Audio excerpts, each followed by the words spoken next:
In today's video, I'm going to be exploring 3 new ways to approach doing a portrait. The first method I'm using is a structural block-in using an Azaro head. I'll show you what I mean by an Azaro head in a minute, but essentially what this method does is it really focuses on the planes of the face and capturing those planes as a way of capturing likeness. This method is really helpful if you are painting or applying tone. It's also quite good for people with strong bone structure or portraits of people that are very well lit, so you're not really getting a lot of shadows or anything to hang off of. So I do use this method sometimes. This is an Azaro head here. You can see it's a very simplified head that really focuses on the planes of the face. A lot of artists have an Azaro head in their studio.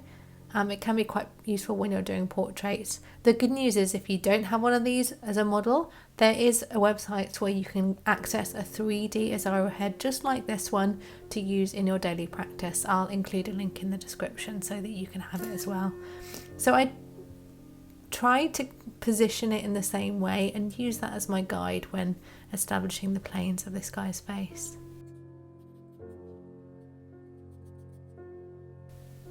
In terms of the downsides of this approach, if you're quite a literal person or you struggle to think in 3D, then it may be quite difficult for you to map a real photograph or person in front of you onto kind of an idealized Azaro head.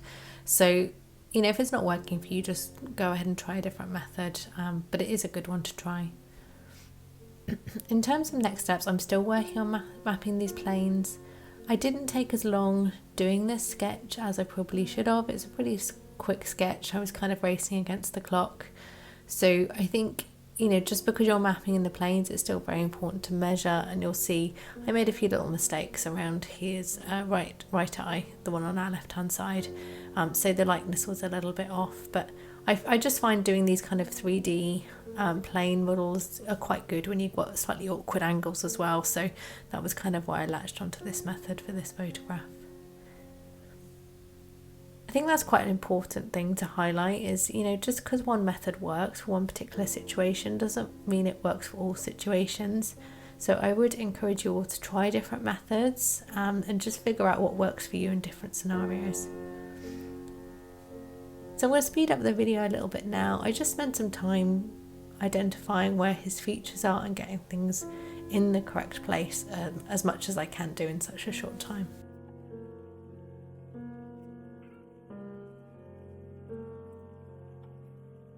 So at this stage I felt like I had things in about the right place, so I went ahead and used my beauty blender just to knock back some of those edges. You can roll over your drawing with an eraser, but I find myself using my beauty blender more and more because it really helps lay a rough tone that I can then work into with some highlights.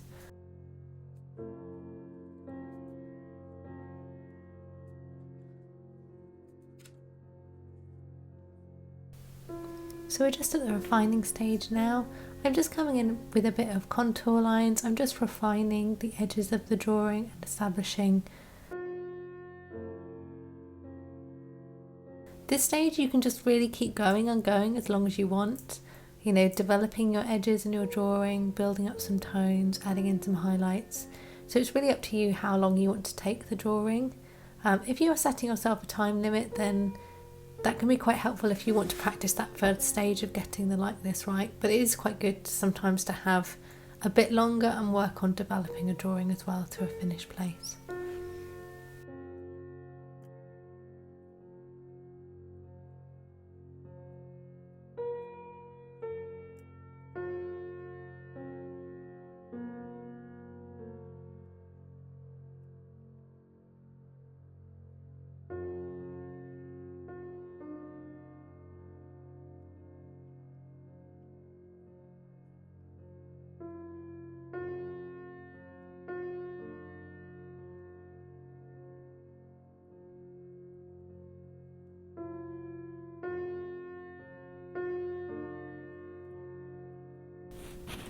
So you can see the errors here in my drawing. I've got his face a little bit distorted on around the eyes and the side of the face. It's always a bit difficult to know what to do about this. I mean, is it something do you still like the drawing even without mistakes? Or do you really want to fix mistakes? I mean, for example, if you're doing a commission or a celebrity, then inaccuracies like this that were in the likeness may not be helpful. I think the method here isn't really to blame so much. I should have just spent longer doing the measuring. This was just a quick warm-up exercise, so I don't think you should see this as a bad reflection on the method itself. I'll do a blocking drawing a little bit later, so you get to see, you know, the benefits of actually doing proper measuring and making sure everything's accurate. But in this one, I still kind of like the drawing, even though it didn't look like the model. I still quite liked it, so I think I'm going to leave it. But, you know, it's always an option to go back and fix things, and inaccurate drawings aren't the end of the world. So let's move on to the next drawing and see how we get along with that one. So in the second drawing, we're going to be working on a mass drawing. The focus of this drawing is really to work from general tones and shapes and to get to more and more specific as the drawing progresses. Really important here is to squint at the drawing, and I'm just going to model it in Procreate here so you can see what I mean. When we squint at a drawing, it really stops becoming a person. It just becomes a series of shapes, some dark, some light, and that's what we're really trying to replicate in our drawing. So I'm just boxing in the rough shape of Tashi's head and shoulders and just shading it in with a general mid-tone to work from. You don't have to be very specific here, and this can be a really good method for people who are new to drawing and kind of find themselves getting lost in the details, because here we're really focusing on the big shapes and forms before we do anything specific.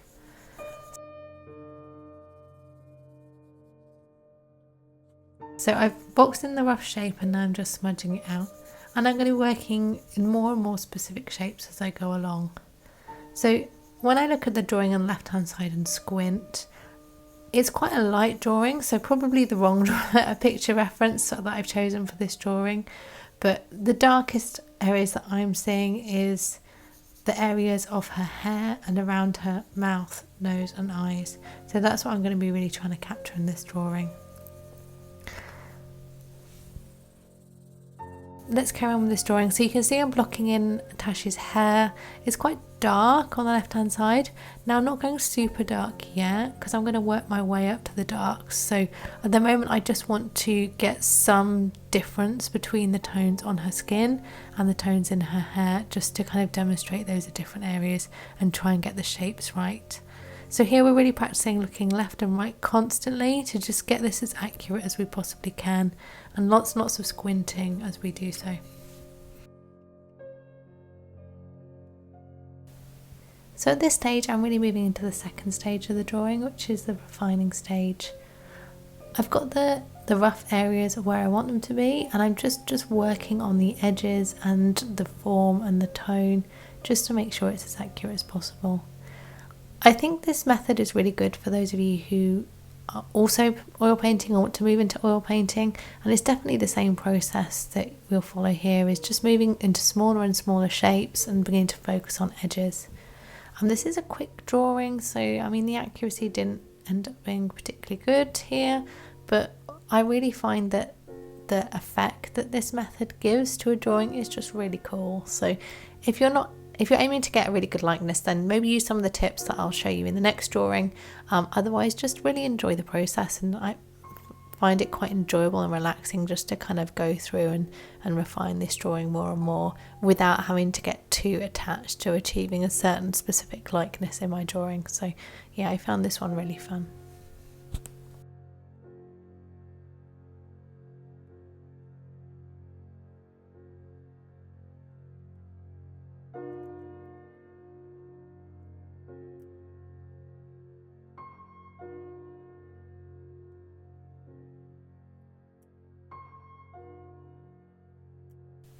So generally with this method, the more you work on it, the better it gets. So, I mean, sometimes it's worth taking it to a really completed stage. Again, I find this a really useful exercise for practicing painting because it is a very similar methodology. It's good for beginners or those who have a tendency to dive into detail too early. And it can be quite good if you've got a picture with quite strong areas of dark and light, because that can help you kind of not get too distracted or too over modelly.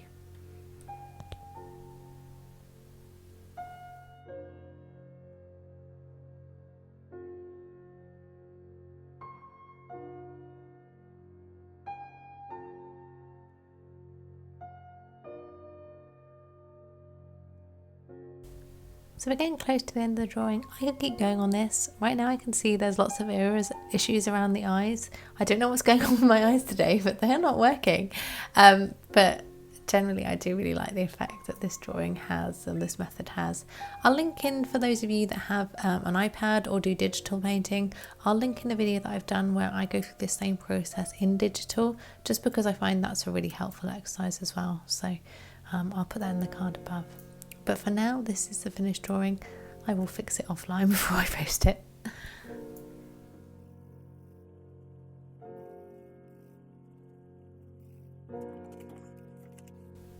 So after two really fun, loose methods of drawing that didn't get a particular good likeness, now I'm going to go back to rigorous basics. So I'm going to be doing a block in here.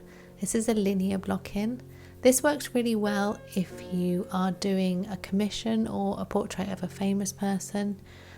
You will need to do it from a photo really. I find linear blockings don't work so well when you're doing it from life, at least not the methodology here, which is a focus on getting everything measured and accurate.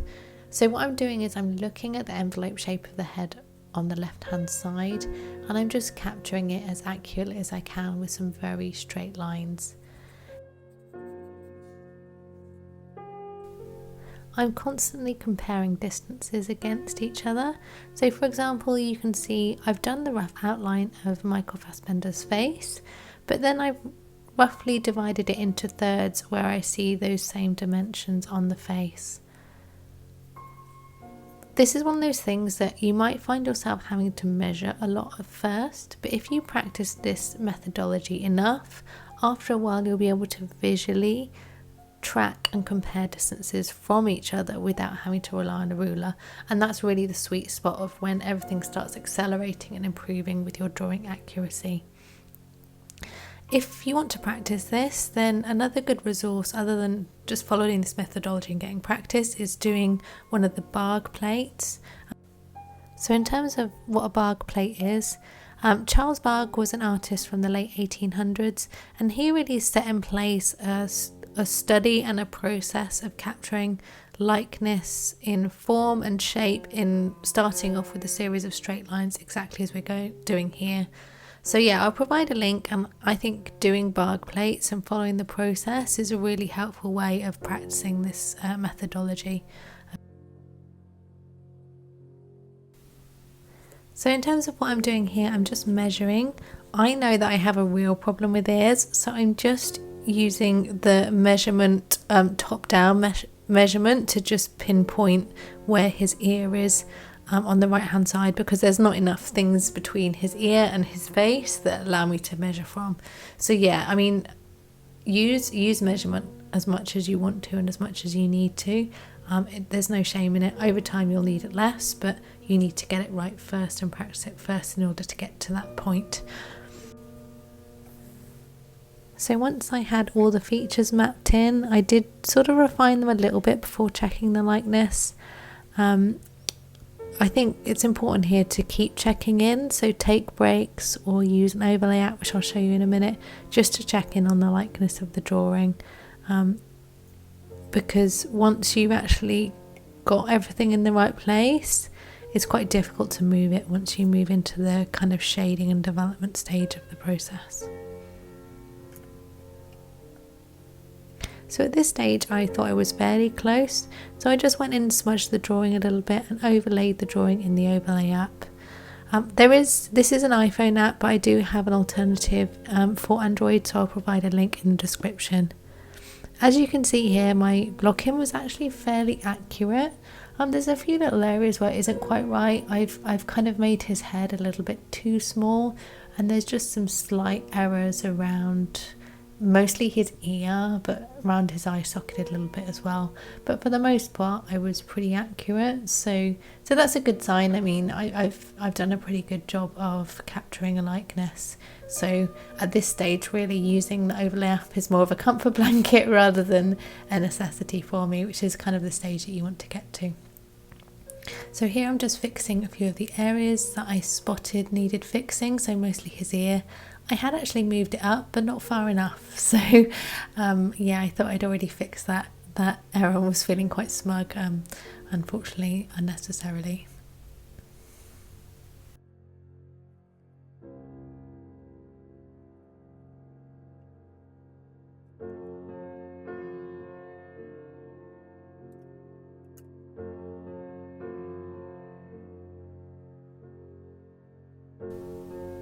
So here I'm coming in and adding a bit of line weight and just refining the shapes further.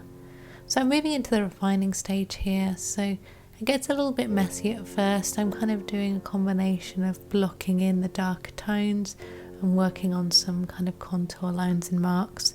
This process is very similar to the process I use for my digital drawings, so I'll provide a link for you there. Even if you don't have an iPad or do digital drawings, and it's quite useful just to see my process for working on these kind of longer, more developed drawings. At first it didn't really look like Michael Fassbender, even though I knew a lot of the features were in the right place.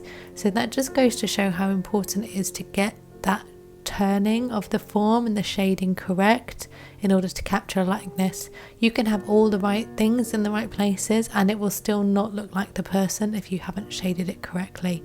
So I think often it's a case of just keep working away at it until it is correct.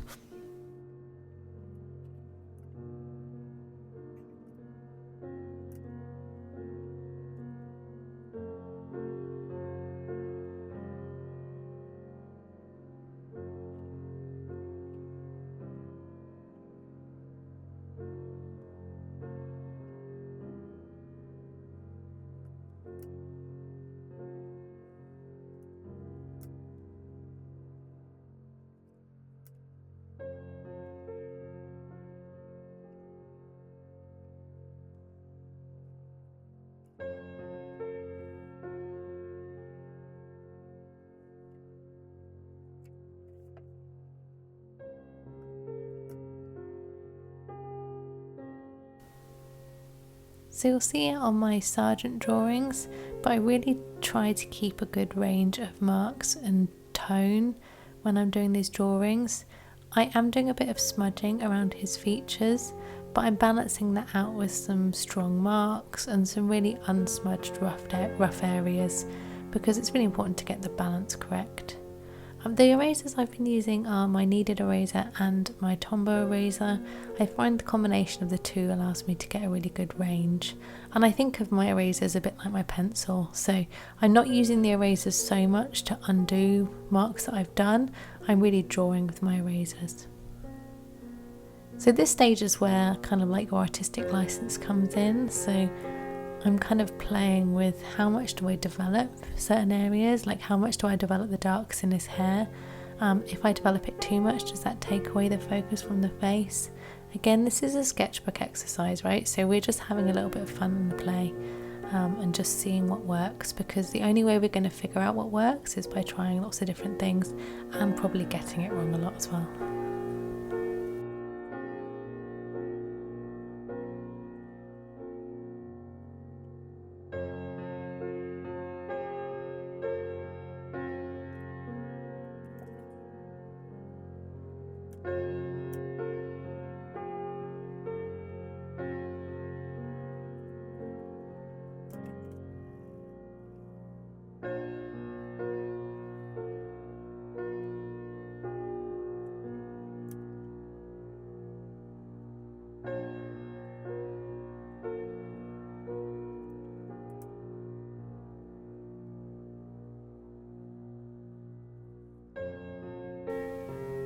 So it was about this stage that I decided that yes, it did actually look like Michael Fassbender quite a lot, which is kind of where you want to be. Again, you don't always have to be accurate in your drawings, but if accuracy is important to you, then measurement is really important and checking in on accuracy of your marks. There's nothing more annoying than taking a drawing to completion and then realising that something is in the wrong place, which is why I find this block-in method, this linear block-in method, focusing on accuracy of form is actually really helpful for this kind of drawing.